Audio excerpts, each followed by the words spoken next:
2 years ago, Nigeria's economy was revalued, and it was found to be the biggest economy on the continent. This week, Nigeria just released economic growth figures showing that in 2016, its economy contracted. This is the first year-long recession in 25 years.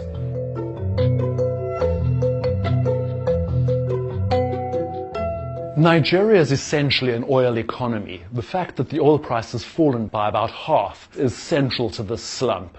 Compounding the impact have been some fundamental economic policy mistakes committed by the president of the country, Muhammadu Buhari, who came in 2 years ago. He previously ruled the country in the mid-1980s as a military leader, and at that time he also faced a falling oil price and economic shock. Unfortunately, he's making the same mistakes today as he did then.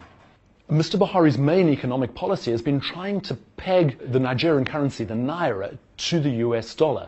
Maintaining this peg against the dollar means that its exports are just too expensive, so it can't compete on global markets. At the same time, its local manufacturers are not able to produce things cheaply enough to compete internally with the cheap imports that have been flooding the country.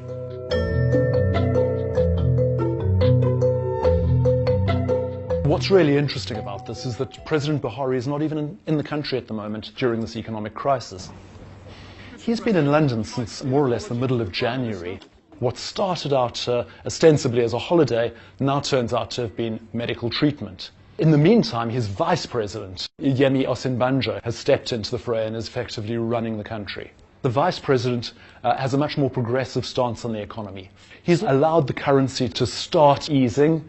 He's also embarked on some reforms aimed at encouraging investment and making it easier to do business in Nigeria. There is an uneasy calm at the moment. As long as Buhari is still getting medical treatment, and as long as his vice president is very competently running the country, everyone seems to be happy. Perhaps the best thing for the country right now might simply be for Mr. Buhari to take a long convalescence before returning.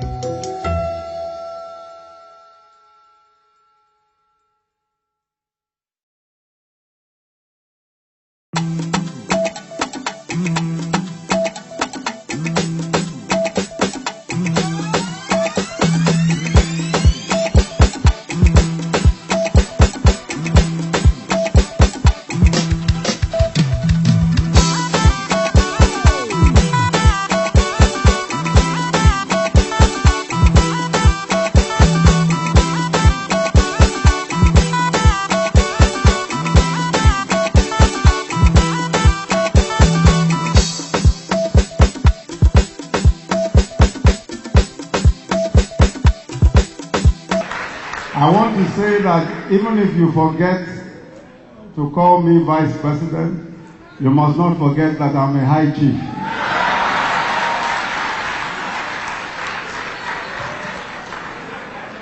Your Excellency, the Governor of Bayelsa State, and my dear brother, the Right Honorable Henry Seriake Dixon, Your Excellency, the Deputy Governor of Bayelsa State, Retired Rear Admiral John S. Jonah, the former Governor of Bayelsa State, Chief Timpere Silva,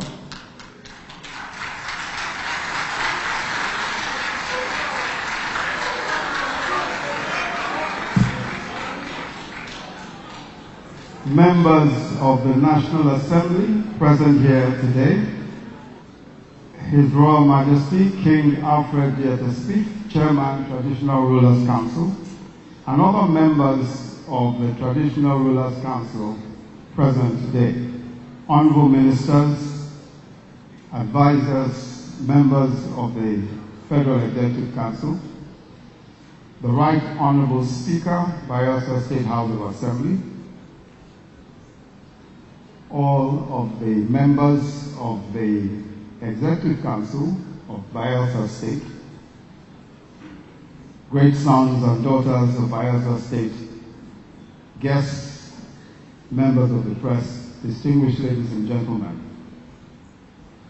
I'm extremely pleased and honored to be here today, visiting the warm and friendly and hard-working people of Bayelsa State. It's a privilege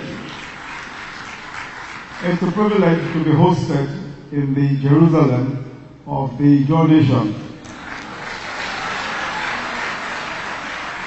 and to interact with the people whose rich ancestry is notably marked, especially since even the pre-colonial era, with a determined quest for fairness and justice. I'm here as an emissary of our President, President Muhammadu Buhari, who after the visit of the leadership of the Pan-Delta Forum in November 2016, decided that we must undertake visits to engage the leadership and people of all the oil-producing communities, to hear them, to seek to understand their problems and concerns firsthand, and to offer to those communities in the Delta region a new vision and a new compact. It is this great state of Bayelsa, precisely at Oloibiri, that the history of oil exploration in Nigeria began. It is here that this great source of the wealth of our nation was discovered. And this oil became the source of 70% of national revenues and 90% of our foreign exchange earnings. Over 50% of non-oil revenues is determined by oil revenues. But for the people of the historic Oloibiri and the many oil-producing communities in this state and the Niger Delta region, the blessing of oil paradoxically became a curse, or at best, a burden. Their means of livelihood, fishing and farming, has consistently been destroyed by pollution. Worse still, huge resources earned over the years have simply disappeared. The roads, schools, hospitals, and social amenities that all wealth should have provided are either not there or they are patently inadequate. The majority of people of these communities and several parts of the oil-producing states have heard of the wealth that oil has brought, but have hardly benefited from it. And so we've come today on behalf of the President Commander-in-Chief with cabinet colleagues and heads of relevant agencies to propose a new vision and to signpost a new era to the people of the oil-producing communities of this state and Nigeria. The federal government will begin a partnership with the oil-producing states, the local government with oil companies, the private sector and civil society organizations for the rapid development of these communities.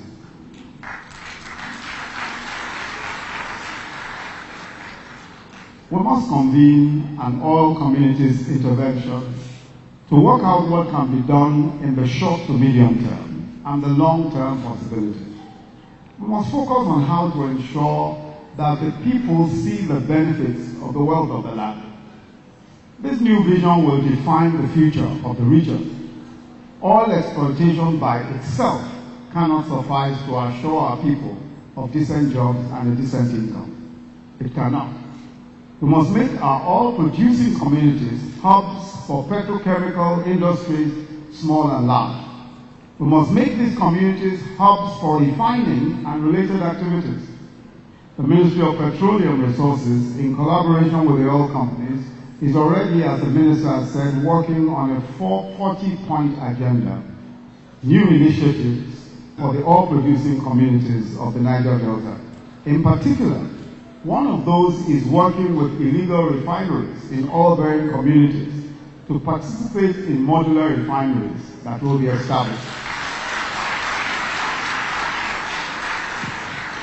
There is no doubt at all that thermal stations, power stations, should be stationed here. It makes sense. The gas deposits are here. Very frequently, the way we take decisions does not always show that we are applying all of the common sense that we have. I think that a place that has gas deposits is a natural place, a natural location for power stations. The biggest benefit we can obtain is to attract more investments to this region. I listened to my brother Udens, the president of the Your Youth Council, who is one of the most articulate advocates of the Niger Delta cause that I have yet listened to. I've also listened very carefully to the agricultural economist, Ziga Ayibakuro. A key point that they both make, of the several important points, is that the young men of Bayelsa are entrepreneurs, that they are driven and that they are dynamic. Now this is critical. Societies are built on the resourcefulness and innovation and zeal of the people. They are not built on mere resources. Some societies do not even have any resources, but are much richer than societies that are endowed with resources. India does not have a drop of oil, but today is the new home to the largest refineries, and it is the largest refiner of petroleum products in the entire world today, and it does not have one drop of oil. So I want to challenge the young professionals and entrepreneurs, some of whom have spoken today, to set up a Niger Delta Chamber of Commerce and Entrepreneurship Council. Let us have a Chamber of Commerce of the young men and women who are here. In that council, we can identify those involved in technology, in agriculture, in oil and gas, in manufacturing, and the professions. A Chamber of Commerce properly organized will attract the right kind of local and international partnerships, and even funding. And I want to say that I'm prepared to work with you on that.